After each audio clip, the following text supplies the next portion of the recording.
कैसन वीडियो बनाए कि हमारा वीडियो मिलियन में जाए। हमरे समझ में ना आवत हम वीडियो कैसन डाली कि मिलियन में जाए और सब्सक्राइबर और बढ़ें और वॉच टाइम बढ़े।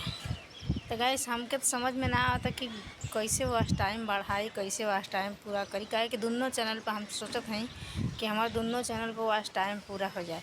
और वॉच टाइम कैसे पूरा होई हमरे समझ ना आवत, हमरे दिमाग में तनको उगते ना है कि वॉच टाइम पूरा होई कैसे।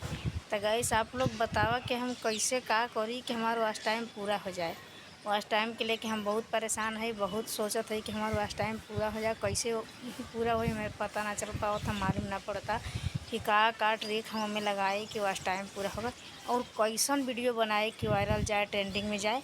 हम कैसन वीडियो बनाए कि मतलब कि मिलियन में पहुंच जाए। अगर हमारा वीडियो मिलियन में पहुंच जाए ना गाइस तो कसम बतावत है कि हम केक काटब। मिलियन में खाली हमारा व्यूज पहुँचे के चाहिए। एक बार मिलियन में व्यूज आ जाए बस फिर केक, एक वीडियो मिलियन में आ जाए तो हम ज़रूर केक काटब। गाइस हमको समझ में ना आता कि हम वीडियो कैसन बनाई कैसन ना बनाई। क्या आप सब बताओ कि हम वीडियो कैसन बनाई और मिलियन में हमारे कैसे जाई। का हमके करे के पड़ी, कौन कौन ट्रिक आजमावे के पड़ी कि हमारा मिलियन में व्यूज चाहिए। आप सब बताओ कमेंट करके, तो फिर हम वैसा ही वीडियो बनाए।